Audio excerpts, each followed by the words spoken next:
On est fatigué, mon bijou. Oh.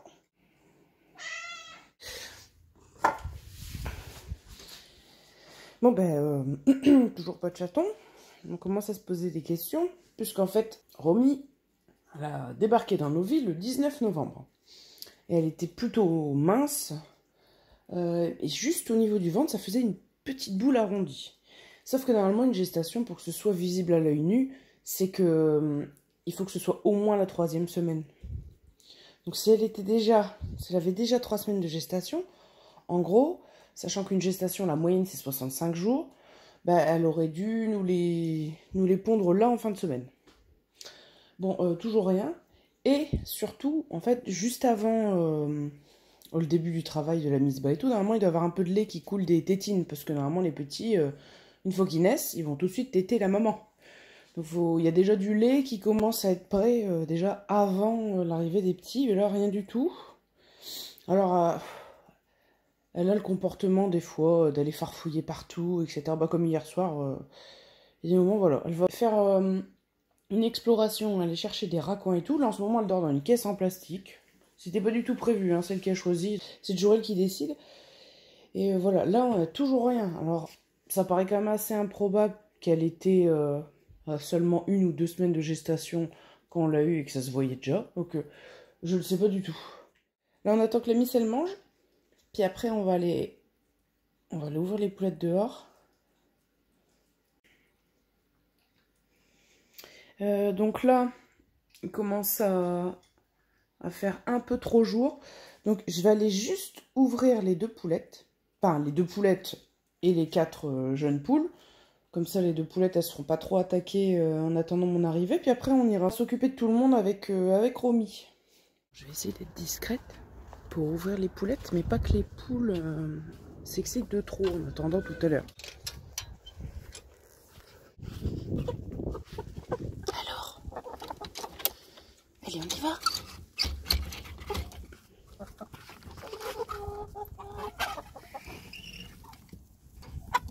Voilà, les louloutes. Bon oui, mes louloutes. Bon, attends. On se calme. Hop. Voilà, je retourne à la maison, je prends mon café tranquillement, j'attends que Romy finisse de manger, puis on sortira toutes les 2 pour faire tout ce qu'on a à faire. Hop, je vous allume vite fait, comme ça, tout à l'heure, vous serez bien réveillés. Et regardez, pendant que j'y suis, hier j'ai fait, alors c'est vraiment même pas une soupe, c'est carrément un velouté énorme, hein.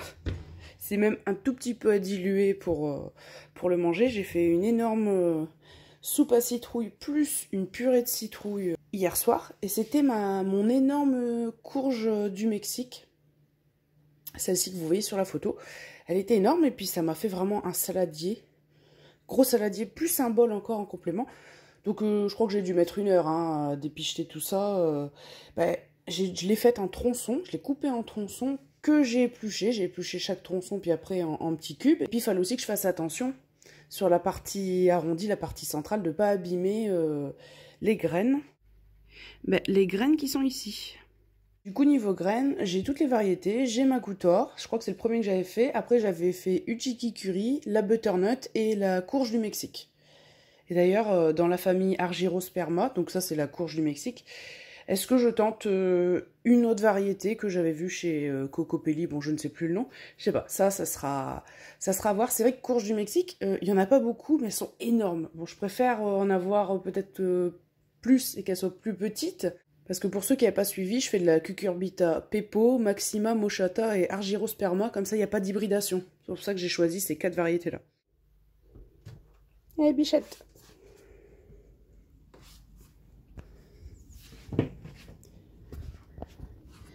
Attention à la queue. Hop. Un bijou. Non. Oh oui. Allez.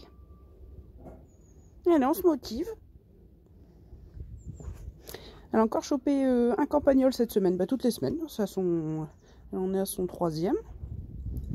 Oh là là. Oh. On va faire les poulettes. On ira faire l'écaille en dernier. Un bijou. Bon, ça sera décidé. Ah, vous avez peut-être pas vu. Il y a la fille de Luna qui est descendue du sapin, parce que là c'est la grande folie en ce moment. Ah, je vous dirai ça après.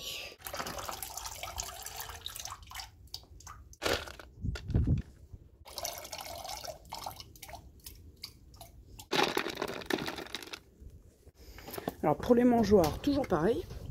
Hop. Et en ce moment, ça fait 3 fois, j'oublie de dire plein de trucs. Bon, il y en a quelques-uns qui me reviennent. Maintenant, les poules pondent dans la niche, ça fait 2 semaines. Donc ça, c'est bien. Mais j'ai mis de la paille.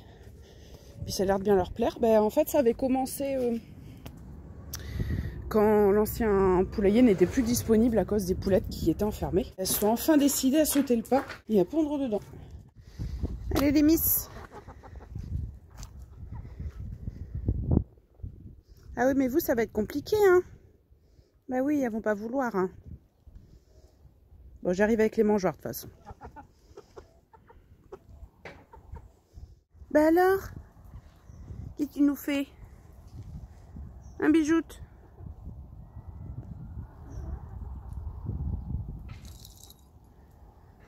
Non, tu m'as pas l'air bien courageuse ce matin. Adi. Allez. On y va.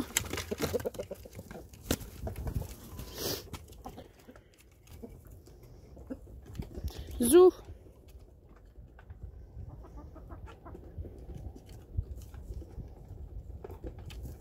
Hop. Bon, aujourd'hui c'est le gros nettoyage. Regardez quand même s'il n'y a pas un œuf comme la semaine dernière. Non. Elle n'a pas voulu se faire caresser.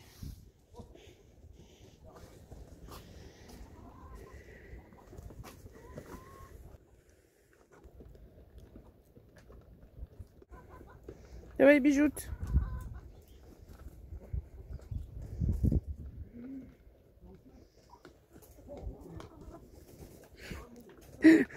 Romy, elle veut pas se faire caresser par mon père. Elle est coquine ce matin. Bah déjà, en allant chercher une bouteille de lait à l'étage, elle m'a encore filé entre les jambes pour grimper. Elle n'a pas le droit de grimper en haut, mais enragée, hein, c'est incroyable.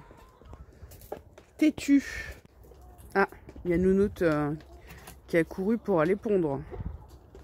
Regardez, il y a Chippy qui va peut-être vouloir aller dans la cabane d'ailleurs.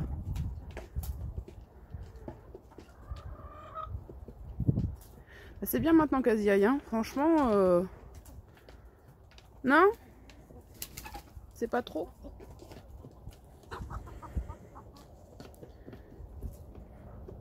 Bah sinon, pour les poulettes, tout va bien. Ça continue à bien aller. Alors apparemment, on va avoir du froid qui va arriver. Hein. Eh, je te dérange pas, toi? Allez, les moineaux, tranquilles. Avoir du froid. Ma mère, c'est elle qui m'a parlé de -6 au plus froid. Bon, on verra bien.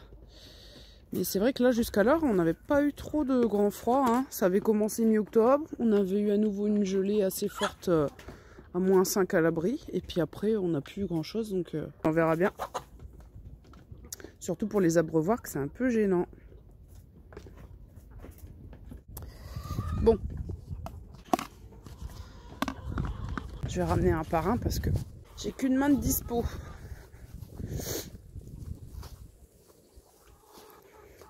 Écoutez, je vous le pose là en attendant. Hein. Ok.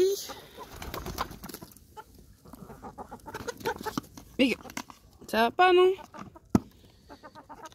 Non mais attendez, attendez, j'arrive. Coucou Romy.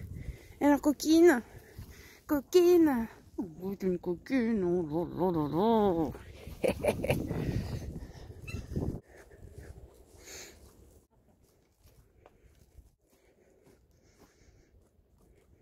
Ça va? Généralement, Romy vient pas dans cet enclos-là.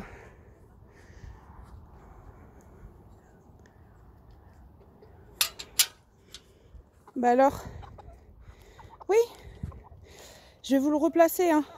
Non, vous voulez manger 2 secondes? Bon. C'est vrai que là, vous êtes tranquille.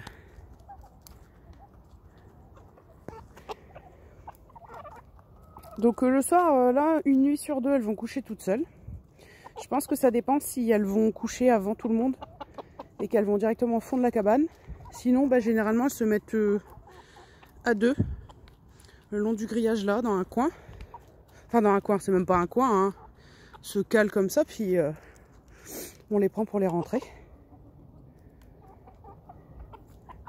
Bon, pour l'instant, pas de drame particulier. Forcément, elles sont toujours un peu en stress parce que elles sont jeunes et dominées. Hein.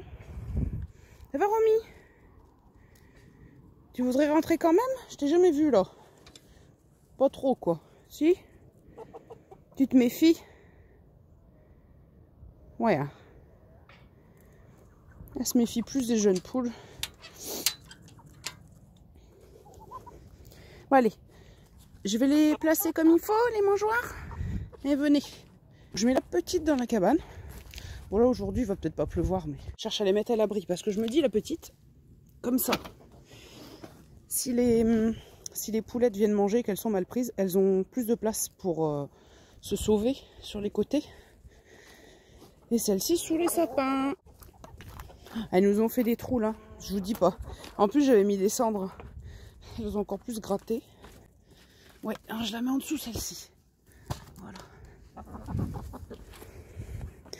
Alors le truc c'est que la fille de Luna, c'est elle là, celle qui est pas connue, la noire. Elle grimpe dans le sapin mais à peu près à cette hauteur là. Et c'était il y a 2 ou 3 soirs là. On a dû aller la dépercher parce qu'elle avait décidé d'y dormir. Parce que madame des fois elle grimpe et elle pond dans le sapin et l'œuf il tombe par terre. Ouais, la folie du moment, elle est grimpée dans le sapin, elles ont des drôles d'idées. Elle est mangée. Donc souvent c'est ça, hein. C'est les petites qui viennent manger là tranquillement sous le sapin. Et puis souvent les grandes, elles viennent dans la cabane, ça va. Avec 2 mangeoires, pour que les petites elles mangent sans être embêtées, ça suffit. Et celle à côté là, c'est le grit. Hein. Du grit avec du sable. Ah ben il suffisait que je dise ça pour que tu ailles les embêter. Bon normalement elle est pas trop méchante, hein. Les 2 rousses c'est les moins pires. Bah alors, oh dites mes bichouilles. Bah, du coup elles se sont un peu rapprochées de moi quoi, parce que en comparaison aux copines je suis moins terrifiante quoi.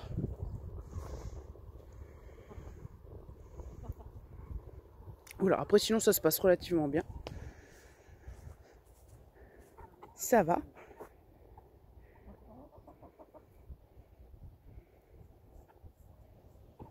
Mais alors, on cherche des vers. Et dans le terrain derrière, ça a bien avancé, ça fait un moment que j'ai pas filmé. C'est clôturé là sur ce côté-là, tout du long, et c'est en train de se finir là. On va aller voir 2 secondes. Tu viens, Rominette? Faudrait que je la filme quand elle marche, vue de derrière un peu. Ça fait vraiment ventre de femelle gestante. Enfin, j'en sais rien franchement. Je ne sais pas.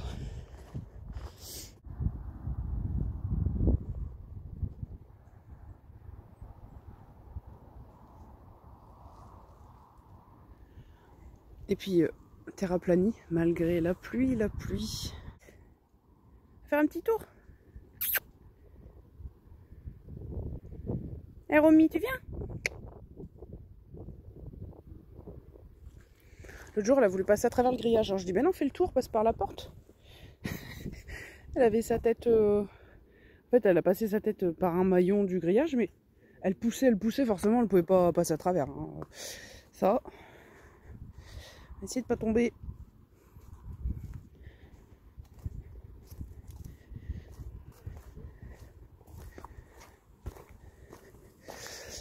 Bah du coup ça c'est vue du jardin, vue du potager de derrière. La canne finalement on l'a toujours pas coupée ni rien, mais enfin bon.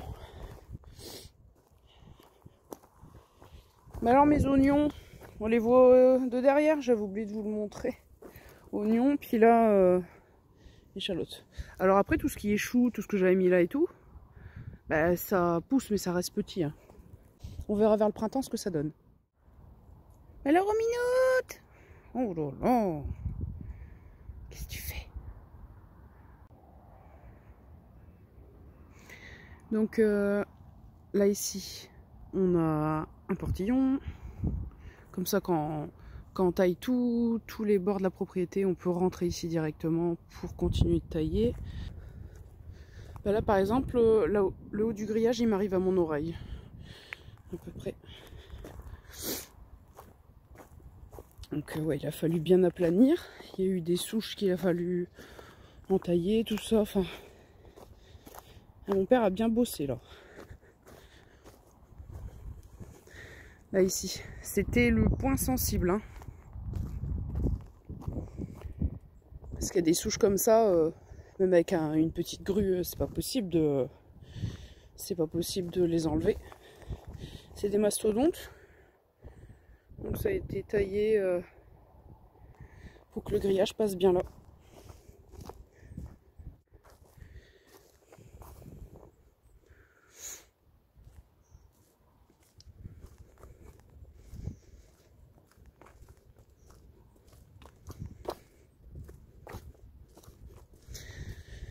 Ici, il a fallu faire une petite entaille aussi.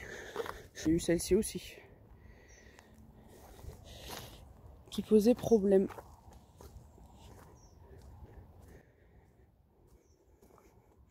Et voilà, ici là pour l'instant c'est les piquets. Et après seulement le grillage parce que là il y a des jours, il pleut juste un peu mais juste pour embêter le monde et rien que ça empêche d'avancer. Bah alors Romy, on a un grand terrain. Bah oui. Coquine. Bon le vent il est glacial, hein. On sent que ça commence déjà à chuter les températures. Oh là, mon minouche. N'allez pas te mouiller. Andy. Oh oui. Oh là là. Oh là là. Oh ma pauvre petite biche. Marcher dans la terre comme ça, c'est indigne. Hein. Oh là là. Allez, on va voir les cailles, ma puce. Recoucou. Ça va? Vite. Ah mince, j'ai encore oublié ma torche.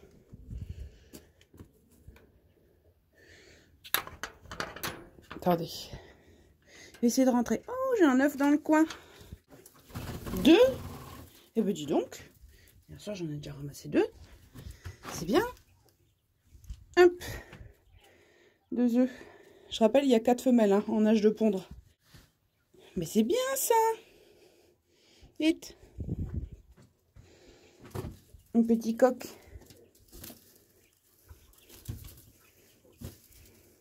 Il me becte plus trop. Hein.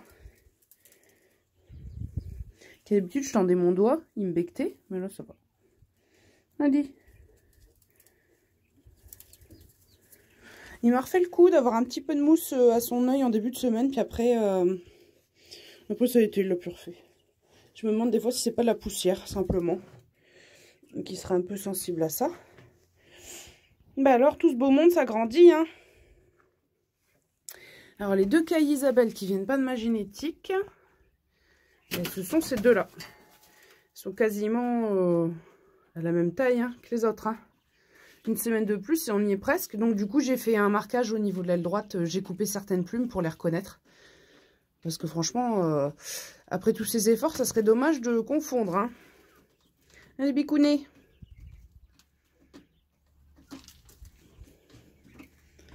Alors, tu viens? On va regarder un peu les couleurs à la lumière. Ah oui, oui, oui. Hop, hop, hop. Donc la couleur Isabelle. Ah, on a quand même du roux. Hein. Attends. Hop. Et pour comparer avec les miennes. Et ça, c'est des miennes. Hop, hop, hop, hop. Vas-y, biquette. Regardez, ça, c'est une fille pourtant. Au poitrail. Ben, il n'y a pas de tache, hein, pour ainsi dire. Oui, oui, oui, oui. Oh là là, oh là là. Donc voilà, pour voir un peu le coloris. Je pensais que les miennes, il y avait un peu plus de roux. Bah, finalement, non. C'est peut-être plus clair et moins de roux. Bon, ben, de toute façon, c'est bien. Je pense que les 2 autres Isabelle, peut-être que finalement, c'est 2 filles et non pas une fille et un garçon. Ils ont l'air quand même d'avoir un peu de gène roux. On verra bien par la suite. Hein. Et puis, du coup, Si j'ai pas de mâle côté Isabelle qui vient pas de moi, ben, je sais pas encore ce que je prendrai comme mâle. Bah, sans doute un mâle blanc, bah, ça ferait peut-être un mâle blanc, 2 femelles d'Isabelle qui viennent de moi, une femelle couleur sauvage, une Isabelle qui vient pas de moi et une blanche. Je pense que j'essaierai quand même de tenter, tenter 5. On verra bien. Puis là, les mâles, ça va, hein. Comment dire? J'ai pas eu à me précipiter pour mes mâles, soit les tuer tous les deux, soit un des deux. Puisque, bon là je pense pas, hein, de toute façon, mon choix va pas s'orienter sur le fait de garder un de mes mâles, je pense pas. Parce qu'ils stimulent pas trop les femelles, ils sont pas trop chiants finalement. Bon là c'est parce qu'on est aussi l'hiver, hein, je pense. Ils cochent les femelles, mais voilà, il n'y a pas de femelles déplumées, martyrisées, donc il n'y a pas eu vraiment à se précipiter pour en enlever quoi. Bah, tant mieux. Il y en a 2 comme ça, ils ont des petits points noirs sous l'œil. C'est mignon, hein? C'est mignon. Tu voudras bien que je te prenne? Bon, pas très enchanté si ça va. Des taches sous les joues là. Il y en a au moins 2 comme ça. Ça j'avoue c'est trop mignon. Alors vous ne verrez pas les 2 Kaito nés sous plaque chauffante de la semaine dernière. Bon je pense que vous l'avez peut-être compris. Sinon vous auriez déjà vu ça dans la maison. Alors le deuxième nez qui avait quand même... Oh un autre œuf, je l'ai pas vu. Voyons, 3 ce matin. Le deuxième nez qui avait des difficultés à marcher, bon, ça allait mieux, mais toujours un peu fébrile. Arrivé là, ça devait être 2 jours après la mise en nurserie, je l'ai retrouvé dans l'abreuvoir, pourtant c'est le tout petit avec la coupelle pas large, sur le dos. Et il n'a pas su se relever, donc c'est pas qu'il est mort noyé, mais il est mort d'hypothermie. Et en 1 heure de temps, hein, sans aller les voir, en plus c'est tombé en plein dans le week-end des fêtes, là, le nouvel an et tout, bon bref. Juste en 1 heure de temps, catastrophe, et je suis arrivée pile trop tard. J'ai vu le dernier sursaut de vie, tout de suite je l'ai réchauffé avec un sèche-cheveux, tout ça, mais il était trop tard. Et celui qui restait, c'est le premier-né. Alors il y avait déjà un problème, il ne mangeait qu'avec ma stimulation. Bon c'est vrai que dans la chambre, là où il y a la nurserie, sous plaque chauffante, c'est compliqué, il faisait pas chaud dans la chambre, donc il restait toujours en dessous. Alors déjà les Kaito avec la plaque chauffante, c'est pas ce qu'il y a de mieux, hein. Le mieux c'est la lampe chauffante, ça chauffe vraiment tout leur environnement. Et j'avais déjà remarqué qu'ils avaient tendance à rester trop sous la plaque, déjà en temps normal. Alors là, en plus, comme le reste de la pièce était un peu fraîche, là, c'était la pièce la moins chaude de la maison. Mais avec le chat, pas trop le choix, quoi. Donc, il restait sous la plaque. Et puis, même quand je tapotais dans la nourriture, que j'avais carrément posé à même le tapis à 2 endroits, il s'en fichait, fallait que je le prenne sur moi, dans une coupelle. Le bout d'un coupe-papier, fallait que je l'humidifie dans le bord de l'abreuvoir et que je tapote la nourriture. Et là, il venait manger les miettes de nourriture humides au bout du coupe-papier. Et il n'y avait que comme ça que j'arrivais à le faire manger. Donc je vous dis pas, c'était fastidieux. Il n'y a pas moyen, sinon dès qu'il est terminé dans la nurserie, il restait caché sous la plaque chauffante. Et je l'ai trouvé, c'était mardi matin, mort. Alors il n'était pas sous la plaque chauffante, il était en dehors. Donc je sais pas, il y avait quand même un problème, hein, parce que déjà manger qu'avec ma stimulation, et encore, c'est vraiment, il fallait que je le prenne sur moi, dans la coupelle, sur mes jambes, bon bref. Et puis bah, couplé à ça, il s'est endormi en dehors de la plaque. Il n'était pas sous la plaque, pourtant il y avait toujours une lumière, hein. Je laissais toujours une petite lumière la nuit. Il s'en est peut-être pas rendu compte, puis il s'est endormi comme ça. Il s'était retrouvé tout seul, donc pas top du tout, donc voilà. Du coup, malheureusement, ça n'a pas trop abouti. Alors, j'avais fait ce que j'avais pu, hein, malgré les fêtes et tout, pour essayer de le faire manger et boire le plus possible, mais c'était un petit peu compliqué, quoi. Donc voilà, on a perdu ces 2 petits-là, malheureusement. Bon, là, c'est bon, hein. Je pense pas que je referai partir des... Enfin, je sais pas, après, si peut-être pour tester la fécondité, tout ça, des loustiques que je garderai. Mais c'est plus pour le côté test, je pense. Sinon, là, pour cet hiver, les couveuses de caille, voilà, il y aura peut-être une couvée test, c'est tout. Puis après, ça sera les poussins, hein. Mais ça va passer vite, le temps. Mais oui, maman on a un peu marre, hein. Les Kaito, les problèmes, c'est bon, hein. Il n'y a pas de souci. C'est déjà bien. Hein? Bon, tu me bectes? Ma coquine. Ah non, mais tu vas pas manger des copeaux, bijoute. Ah, les miennes, elles sont vraiment gentilles. Hein. Bon, elle, c'est cou tordu, ça. Depuis le temps, vous connaissez. Donc voilà. On voit quand même des différences de taille. Par exemple, cette caille sauvage-là, avec celle-ci, il y a des différences de gabarit. Mais comme je vous disais, il y en a qui ont le gène jumbo, qui seront costauds. C'est ça, si je fais le choix d'en garder 5. Malheureusement, il ne faudra pas que j'en prenne des trop grosses. Hein. Sinon, dans la cage là, ça sera pas trop raisonnable. Et après, si je prends un mâle jumbo avec des femelles taille normale, pour le cochage, je sais pas trop hein, si ça pourrait le faire. C'est sûr que ça serait le bon compromis. Comme ça, il transmettrait son gène jumbo, tout ça. Je sais pas. Ça, je sais pas du tout, c'est pas encore sûr. De toute façon, il va vraiment falloir attendre une maturité sexuelle totale pour pouvoir sexer les blancs. Parce que je le fais pas à l'appareil génital. Hein. Je verrai par rapport à leurs attitudes quand ils seront en âge de se reproduire. Là, on a encore un peu de temps devant nous pour voir ça. Donc, niveau mangeoire, bon, bah, celle-ci qui est pendue, ça fait un moment que c'est comme ça. La petite, franchement, ils sont gentils parce qu'ils ne me l'ont jamais renversée encore. Ils font pas de bêtises pour l'instant. Et puis, celle-ci, c'est celle qui était là en haut.